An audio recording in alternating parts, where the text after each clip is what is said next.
엎드림이라는 제목으로 하나님 말씀 함께 나누겠습니다. 11절에서 보시면 먼저 본문에 지명이 먼저 나오고 있는데요. 사마리아와 갈릴리 사이라고 지명을 소개하고 있는데요. 이곳은 유대인들의 지역도 아니었고 사마리아인의 지역도 아니었고 그 중간 어느 지점이었습니다. 그래서 사람들은 이 중간 지점으로 잘 다니지 않으려고 했는데, 왜냐하면 그곳에는 나병 환자들이 많이 살고 있었기 때문이었습니다. 그런데 예수님이 지금 그 길을 지나고 계심을 오늘 본문이 설명하고 있죠. 예수님이 한 마을에 들어가셨는데 그 마을에서 나병 환자 10명을 마주하게 됩니다. 이 나병이라는 것이요, 당시 굉장히 부정적인 것으로 여겨지는 병이었는데, 여러분 나병이라는 것을 한 번쯤 들어보셨죠? 이 성경에 언급된 나병은요, 피부 조직이 벗겨지거나 부어오르거나 진물이 나는 그런 함몰되는 병이라고 합니다. 그래서 현대의 나병과는 좀 차이가 있는데, 본문 당시에 이 나병을요, 하늘이 내리는 형벌로 간주했습니다. 왜냐하면 이 질병의 형태나 환부에서 나는 냄새가요, 마치 썩는 시신에서 나는 냄새와 비슷한 냄새였다고 합니다. 그래서 이 나병은 타인에게 혐오감을 주고 죽음을 연상시켜 주었던 병이었던 것이죠. 그래서 이 나병에 걸린 사람은요, 자신의 신분과 지위를 막론하고 다른 사람과 떨어져서 격리되어서 살아가야 했었습니다. 왕이라고 해도 예외가 아니었었죠. 그래서 유다 왕국의 우시아라는 왕도 나병이 발생했을 때 이 별궁에서 격리되어서 살아갔었죠. 일반 백성들의 경우는 얼마나 더 심했겠습니까? 나병에 걸렸을 경우에 그 환자는 옷을 찢고 머리도 풀어 헤쳐야 했고 말을 할 때도 입술을 가리고 했어야 됐습니다.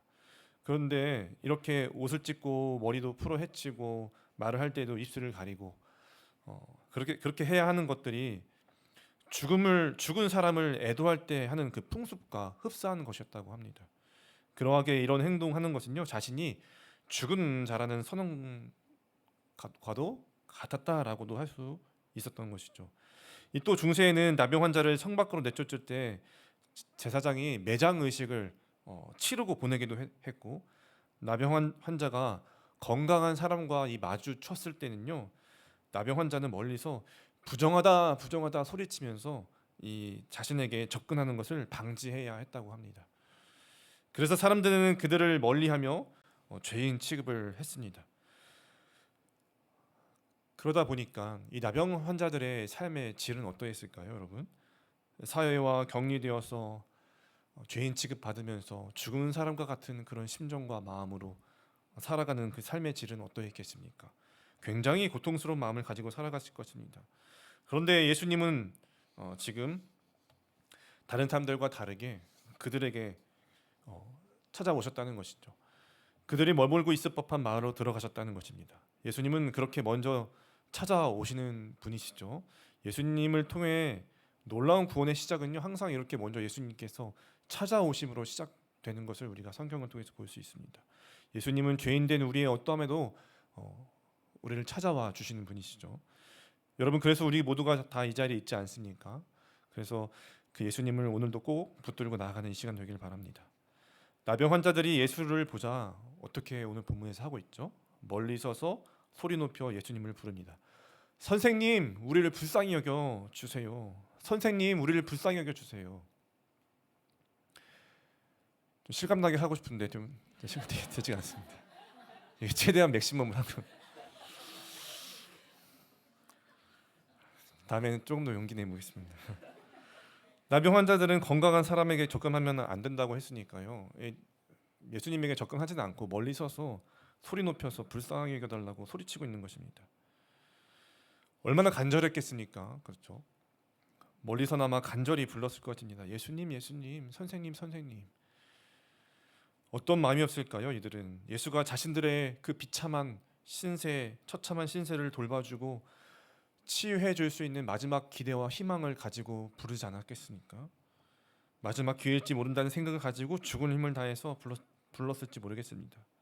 그만큼 나병 환자들의 삶은 죽은 삶이나 마찬가지였고 그런 취급을 당하며 격리되어져 살아왔으니까요. 구약에서는 오직 하나님만이 이 나병을 치유해 줄 수 있다고 믿었는데, 여겨졌던 병인데, 지금 이 나병 환자들이 예수가 자신들의 나병을 치유해 줄 것이라는 기대로 예수님을 부르고 있습니다. 그렇다면 이들에게는 예수가 진짜 구원자 메시아라는 믿음까지도 있었던 것일까요? 잘 모르겠습니다. 어쨌든 거나 예수님은 간절하게 자신들을 불쌍히 여겨달라는 외침을 듣고서 이 나병 환자들에게 자비를 베풀어 주시는데 14절 말씀에 보면 이렇게 말씀하시고 있죠. 보시고 이르시되 가서 제사장들에게 너희 몸을 보이라 하셨더니 그들이 가다가 깨끗함을 받은지라. 깨끗함을 받은지라. 예수님이 가서 제사장들에게 너희 몸을 보이라 하셨습니다. 그런데 어떻게 되었죠?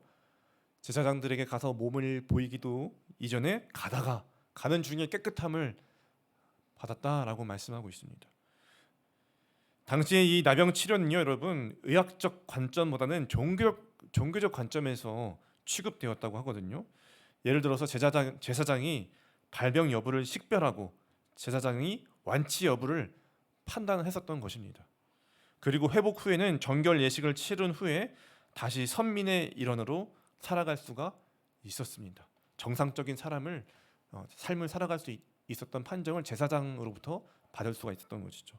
그러니까 그 당시 나병을 다루는 관습에 따라서 예수님은 그들에게 제사장에게 가라 하신 뒤에 먼저 제사장들에게 몸을 보이라고 하신 것이죠. 나병이 나을 것이라는 전제하에 예수님은 그렇게 말씀하셨던 것 같습니다. 예수님은 그들과 멀리 떨어져 있습니다. 그들을 만지지도 않았고 그들이 제사장에 가면 치유가 될 것이라는 약속도 하지 않고 단지 가라 하셨습니다. 제사장에 가서 몸을 보이는 것은요, 나병이 나았다는 것을 검사받는 절차로서 가는 것인데, 지금 이 나병 환자들은요, 자신들이 나병이 낫지도 않은 상태에서 예수님이 가라 하는 말씀만 듣고 제사장에게로 나아가고 있었던 것이죠. 말씀대로 그냥 행했습니다. 무슨 생각으로 이들은 그렇게 행했을까요? 지금 자신들이 낫지도 않았는데 제사장에게 가서 그것을 왜 보이러 가는 것일까요? 오늘 우리는 이들의 모습을 보면서 다시 한 번 더 그런 질문을 해볼 수도 있습니다. 이들에게 진짜 예수를 참되고 바르게 믿는, 예수가 누군지 알고 진정으로 믿는 믿음까지 있었던 것일까? 아마 소문으로는 여러 가지 예수에 대한 소문을 들었겠죠. 예수의 말씀에 권세가 있다라거나, 그것을 따르면은 병든 사람도 낫는다라거나, 예수의 말을 듣고 말씀대로 하면 나도 나음을 입을 수 있겠다라는 그런 정도의 믿음은 있었을 것 같습니다. 그러나 이들에게 진짜 예수가 메시아이심을 아는 믿음이 있었을까요, 여러분? 계속해서 본문 한번 보겠습니다. 이제 나병 환자들이 예수님의 말씀을 듣고 제사장에게로 가는데 가다가 도중에 깨끗하게 치유함을 받았죠. 얼마나 놀랍고 정말 기적 같은 일입니까? 보통 이럴 때 우리는 어떻게 반응해야 합니까? 큰 소리로 기뻐하고 깨끗하게 낫게 하신 그 예수님께 감사함이 마땅할 것입니다. 그런데 나병에서 깨끗하게 치유받은 이 10명의 사람들 중에서 몇 명이 예수님께 돌아왔다고 본문은 말하고 있으니까 한 명만이 돌아왔다고 말하고 있죠. 한 명만이 큰 소리로 하나님께 영광을 돌리며 주님 앞에 나와서 경배하고 있다고 말하고 있습니다. 왜 다른 9명은 오지 않았을까요? 9명은 감사한 마음이 없었을까요? 감사함도 모르고 배은망덕하게 당연히 그래야지 이렇게 했을까요? 아니겠죠. 어찌 그 정도 은혜를 생각하면서도 받았으면서도 감사하지 않을 수가 있겠습니까? 분명 감사했을 것입니다. 그럼에도 불구하고 이 9명은 예수님께 오지 않고 제사장에게로 곧장 가는 것은 왜일까요? 아까도 말씀드렸지만 본문 당시에는 제사장에게 가서 깨끗함을 선언받았을 때, 그래서 제의적으로 인정받았을 때 정상적인 선민으로서, 신분으로서 돌아가서 일반적인 일상생활을 할 수 있기 때문입니다. 그러니까 9명의 사람들은요, 자신들의 그 비참한 현실과 처지에서 벗어날 수 있는 그 제사장에 가서 판정받는, 그토록 기다려오던 그 나병 환자의 그 수치에서 벗어날 수 있는 그 새로운 삶을 빨리 시작하고 싶었기 때문에 제사장에게로 곧장 계속해서 나아갔지 않았을까요? 나병으로 인한 수치와 괴로움을 끝낼 수 있는 것은요, 제사장의 확인으로만, 판정으로만 가능하다고 생각했을 것입니다. 그러나 그것이 이들에게 진정한 믿음이 없다는 것을 확증해주고 있습니다. 진정한 믿음은 예수께로 다시 돌아올 수밖에 없기 때문이죠. 본문 속에 등장하는 이 한 사람은 자기가 나은 것을 보고 다시 예수님께 돌아왔습니다. 예수님께 돌아와 감사를 표하며 하나님께 영광을 돌리고 있습니다. 당시 유대인들에게 있어서 나병 같은 질병이 깨끗함을 입었을 때에 하나님께 영광 돌리는 것은 너무나 당연하고 지극히 합당한 모습이었는데, 그러나 10명 중에 9명은 하나님께 영광 돌리는 그런 모습으로 나오지 않고 오직 한 명만 예수님께 나와서 감사를 표현하고 영광 돌리고 있습니다. 그러면 이 사람은 왜 제사장에게 가지 않고 왜 예수님께 돌아왔을까요? 아까 그 9명과 반대로 진정한 믿음이 있었기 때문이겠죠. 예수가 메시아이심을 진정으로 깨달아 알았을 것입니다. 예수가 하나님이심을 믿었기 때문에. 무슨 말입니까? 제사장에게 판단받고 새로운 삶을 살아갈 수 있는 것이 아니라 죄에서 우리를 구원할 진정한 구원은 예수께 있다라는 것을 이 한 사람은 아마 체감했을 것 같습니다. 하나님만이 하실 수 있다고 여긴 나병을 깨끗하게 치유해 주신 이 예수님의 놀라운 그 능력이 자신에게 임했다는 것을 깨달은 이 한 사람이 예수님께 돌아오는 것은 예수님이 진정한 하나님이심을 믿어졌기 때문이 아닐까요? 그것을 믿으니 어떻게 예수에게로 다시 돌아오지 않을 수 있었겠습니까? 다시 그 메시아 예수에게로 돌아올 수밖에 없는 것이죠. 여러분, 오늘 우리가 진정 예수를 믿는다고 하면요, 오늘 우리도 진정으로 예수를 믿는다고 하면 이와 같이 예수께로 나아가야 하는 것이죠. 우리는 예수에게서 우리의 존재가 영생 있는 가치를 발휘하게 되고 예수 안에서 매일 하나님 나라를 살아가게 될 수 있기 때문에 예수에게로 나아가야 합니다. 나병이 나음을 입은 이 사람이 예수님께서 참된 구원자이심을 알고 나아온 것처럼 오늘 우리도 허물과 죄로 죽었던 우리의 죄를 깨끗하게 사하시고 구원하신 그 영원한 생명을 주신 분이 예수님을 믿고 날마다 예수님께로 나아가야 할 것입니다. 사랑하는 여러분, 그런데 혹시 우리에게는요, 이 9명의 사람들과 같은 모습이 혹시 없습니까? 예수께 가지 않고 제사장에게 나아가고 있는 모습이 오늘 우리에게는 없을까요? 이 세상에서 나를 인정해주고 알아봐주는 곳으로 가려고 하는 나의 모습. 분명히 죄는 예수님께서 사해 주셨는데, 나에게 구원을 베풀어 주셨는데, 그것을 알면서도 그 예수님과 함께하는 삶에서 그 풍성한 은혜를 살아가는 것이 아닌 나를 인정해주는, 알아주는 곳으로 먼저 달려가고 있는 우리의 모습이 없습니까?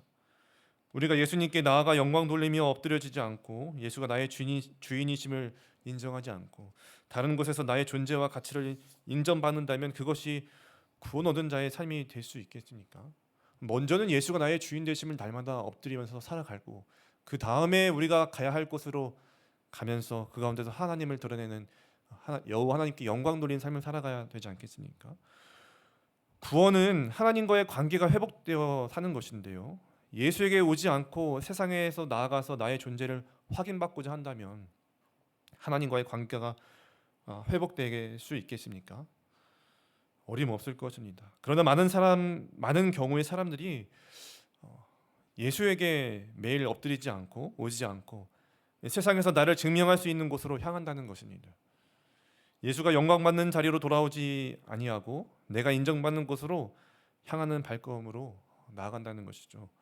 그래서 오늘 우리는 이 사람의 행동 가운데서, 이 한 사람의 행동 가운데서 이 사람에게 있는 믿음이 무엇인지, 진정한 믿음 있는 사람의 자세가 어떠해야 하는지 깨달을 수 있게 되는 것이죠. 여러분, 진짜 믿음은요, 어떤 믿음입니까? 오늘 이 한 사람과 같이 예수가 행하신 일을 보고서 예수 앞에 먼저 나와서 영광 돌리고 예수 앞에 엎드리는 것이죠. 감사하는 것이죠. 응답해 주실 기적을 바라는 것이 믿음이 아니라 예수님이 행하신 일을 보고 알고 그 행하신 일을 찬양하고 영광 돌리는 삶으로 나아가는 것이 믿음 있는 삶일 것입니다. 그래서 진정한 믿음을 소유한 사람은 특징은요, 16절 말씀과 같이 예수 앞에 나와서 예수의 발 앞에 엎드린다는 것입니다. 여러분 같이 16절 한번 함께 읽어보실까요? 시작. 예수의 발 아래 엎드려 감사하니 그는 사마리아 사람이라. 네, 예수의 발 앞에 엎드려, 예수의 발 앞에 엎드려 하나님께 영광 돌리고 있습니다. 그럼을 통해서 하나님도 이 사람에게 믿음이 있음을 보셨던 것이죠. 그 믿음으로 인해서 이 사람에게 무엇을 선포하시고 있습니까? 19절 말씀에 보면 그에게 이르시되 일어나 가라 내 믿음이 너를 구원하였느니라 하시더라. 하나님께서 이 믿음을 보시고 예수님의 발 앞에서 엎드려서 영광 돌리는 믿음을 보시고 구원을 선포하시고 있습니다. 이 나병에 걸렸던 예수께 돌아온 사마리아인은 예수께 돌아온 그 믿음으로 나병만 깨끗이 나은 것이 아니라 그의 죄가 사해진 것이죠. 이 사람은 자신이 지금 빨리 제사장에게 가서 얻을 수 있는 나병이 나았다는 그 확증과 그로 인한 새로운 삶보다 더 중요한 가치가 진리가 이 예수에게 있다는 것을 깨달았던 것입니다. 얼마나 기다리고 학수고대하고 기다렸던 그 제사장에게 판정받는 것이었습니까? 그럼에도 그거를 내려두고 버려두고 예수에게로 돌아온 것이죠. 예수가 진정한 자신에게 구원과 자유와 행복을 기쁨을 가져다 줄 수 있는 그런 분이라고 믿었겠죠. 그는 이제 모든 인생의 문제를 하나님과 함께 헤쳐나갈 수 있는 구원, 영생을 소유한 사람이 되었습니다. 그러니까 여러분 예수의 발 아래에 엎드린 이 사마리아 사람의 행동이 우리에게 무엇을 말해주고 있는 것입니까? 이 사마리아 사람이 우리에게 무엇을 말해주고 있습니까? 신자의 믿음 있는 모습은 신자의 신앙생활은 예수의 발 아래 엎드리는 삶, 날마다 예수의 발 아래 엎드리는 삶이라는 것을 우리에게 말해주고 있습니다. 여러분 예수의 발 아래 매일 엎드리고 계십니까? 발 아래 엎드린다는 것이 어떤 믿음의 모습일까요? 나를 불쌍히 여겨달라는 엎드림입니까? 나를 도와달라는 엎드림입니까? 나를 가르치고 인도해달라는 엎드림입니까? 본문에서 예수의 발 아래 와서 엎드린다는 것은요, 저는 먼저 이렇게 묵상이 되었습니다. 나는 죄인입니다. 그래서 주님의 은혜가 필요합니다. 라는 믿음의 표현이 아니었을까요? 나는 죄인입니다. 나는 주님의 은혜가 필요합니다. 그 은혜로 만족합니다. 예수님께 돌아온 한 사람은 이 사마리아인이었는데 사마리아 사람들은요, 여러분 유대인들이 볼 때 구원받을 자격이 없는 자들이었고 혐오의 대상이었고 부정하고 불경건한 자들로 여겨졌습니다. 저들은 결코 하나님의 백성이 될 수 없다라고 생각했던 게 유대인들의 생각이죠. 그게 사마리아 사람들이었습니다. 그 사마리아 사람 한 사람만이 예수님께 돌아왔어요. 이 사람은 어떤 마음으로 예수님께 돌아왔을까요? 죄인된 마음으로 주님 앞에 엎드렸을 것이라고 생각합니다. 제가 홈페이지에 올라와 있는 우리 청년부에서 진행하는 성년식 사진을 이번에 보았는데요. 이 사진만 봐도 정말 감동적이었더라고요. 특별히 세족식에서 부모님의 눈가에 이렇게 촉촉하게 맺은 눈물을 보니까 참 제가 그 현장에 없었음에도 불구하고 현장에 있는 것처럼 감동이 제게 몰려왔었습니다. 저도 분당우리 교회 이 파트 전도사로 대학부에 있었을 때 3년 동안 이 세족식 그 성년식을 진행했었는데 그 당시도 가장 의미 있고 대학부 행사에서 가장 의미 있고 감동적인 행사가 이 성년식 또 특별히 세족식이었던 것 같습니다. 당시에는 제가 이 총각이어서 총각의 시각과 관점으로 이 세족식을 바라보았다면 이번에 우리 분당하나교회 청년교구에서 올라온 이 사진을 바라볼 때는요, 이 부모님의 마음까지도 한번 이렇게 생각해 보면서 이 성년식, 이 세족식의 모습을 바라보게 되더라고요. 세족식을 할 때 여러분 자녀의 마음은 어떠하죠? 그 부모님이 나를 위해서도 지금까지 수고해 주시고 또 많은 은혜를 베풀어 주신 것에 대한 그 깊은 또 감사와 감동과 감격으로 나아가는데 사실 세족식 하나로 부모님께 받은 은혜를 다 갚을 수는 없잖아요. 그러나 부모님의 마음은 어떠할까요? 그 부모님의 마음, 그 자녀가 내가 이 어려서부터 키워온 자녀가 다 자라나가 성년이 돼가지고 나의 발을 또 씻겨주면서 섬겨주고 있는 모습을 볼 때 부모님의 마음은 아마 그 잠시 시간 동안만큼은 그 자녀를 향해서 흘렸던 눈물과 또 땀방울을 잠시 모두 잊고 감사와 감격과 기쁨이 있지 않을까요? 물론 부모님도 인간이라서 완전하진 않겠지만 또 세족식을 보면서 저는 참 갈 길이 멀었구나 하는 것도 느끼게 되었습니다. 그럼 여러분 하나님은 어땠을까요? 하나님은 우리가 주님 앞에 엎드릴 때 어떠한 마음으로 우리의 엎드림을 바라보고 계실까? 그런 생각이 들었습니다. 작은 믿음으로 순종하는 것으로 하나님께 대하여 우리가 진짜 하나님께 받은 그 사랑과 은혜를 다 갚을 수는 없지만, 그래서 우리가 주님 앞에 엎드리고 작은 믿음에 순종하는 게 주님 앞에 다 갚을 수 없는 길이지만, 그렇지만 주님은 그 작은 순종의 엎드림을 통해서, 오늘도 우리가 주님 앞에 엎드림을 통해서, 순복함을 통해서 하나님은 우리를 너무나도 기뻐하시고 즐거워하실 것 같다는 생각을 해보게 됩니다. 그래서요, 여러분, 우리는 늘 주님 앞에서 어떻게 서야 할까요? 늘 우리는 잊지 말아야 할 것은 갚을 수 없는 죄, 다 갚을 수 없는 은혜를 하나님으로부터 받은 사람이라는 것을 날마다 기억해야 하는 것이죠. 우리의 죄를 다 사해 주셨지만 우리는 그 은혜를 다 갚을 수 없는 사랑을 받았다는 고백으로 주님 앞에 매일매일 그렇게 엎드려야 할 것입니다. 그래야만 우리는 다른 곳에 가서 나를 인정받는 삶으로 가지 않고 먼저 주님 앞에 엎드려 영광 돌린 삶으로 그 주님께서 기뻐하시는 자리로 오늘 순종하며 나아갈 수 있는 것이겠죠. 내가 괜찮은 사람이다 인정해 주는 곳으로 가서 엎드리는 것이 아니라, 그래서 오늘도 내가 존재를 조금 더 나의 정체성을 바로 거기서 바로 세우는 것이 아니라, 내 죄를 사하시는 은혜 앞에서, 갚을 수 없는 하나님의 은혜 앞에, 사랑 앞에서 오늘도 그 죄를 내가 기억하고 나를 그렇지만 의롭다 여겨주시는 하나님의 사랑 앞에서 엎드릴 때에 오늘도 우리는 그 주님의 사랑 가운데서 나아갈 수 있는 것이겠죠. 이 사마리아 사람의 엎드림은요, 앞으로의 삶을 주님의 다스림과 통치 안에서 살겠다는 엎드림이었을 것입니다. 주님을 사랑한다는 마음으로, 주님을 사랑하는 표현에서 그렇게 엎드리는 엎드림이었을 것입니다. 이렇게 믿음은, 진정한 믿음은 주님 발 앞에 엎드림으로 드러나게 되는 것이죠. 그리고 그 주님 하나님은요, 그 믿음을 보시고 우리에게 구원을 베푸시고 영원한 기쁨, 생명을 주시는 것이죠. 여러분, 주님 발 앞에 엎드리시길 주님의 이름으로 축복합니다. 네, 그러면 그 믿음이 우리로 하여금 영생을 누리는 삶으로 인도해 줄 줄로 믿습니다. 말씀을 맺겠습니다. 여러분, 성경은 인간이 모두 다 죄인이라고 하죠. 그런데 이 죄의 문제 가운데 사람은 죄인이 아닌 괜찮은 사람으로 인정받기를 원하는 그런 욕구가 마음에 아마 내재되어 있을 것입니다. 그렇죠? 누가 자신의 죄를 다 드러내고 남에게 손짓당하며 살기를 원하겠습니다. 어떻게든 더 잘 숨기고 또 가리고 포장하고 싶은 본성이 우리 모두에게 있을 것입니다. 본문에서 9명의 나병 환자도 그러지 않았을까요? 그러기 때문에 그래서 예수님께서 나병을 깨끗하게 이미 해결해 주셨음에도 불구하고 제사장에게 가서 판정받음으로 수치를 씻어내려고 했습니다. 그러면 9명의 사람은 이후로 행복한 인생을 살았을까요, 여러분? 9명의 삶은 어떠했을까요? 백날을 세상에서 가치와 존재를 인정받는 삶을 사는 것보다 하루를 하나님 앞에서 엎드려 영생을 맛보아 아는 것이 낫지 않겠습니까? 여러분, 오늘 우리에게는 9명의 나병 환자와 같은 그런 모습이 없습니까?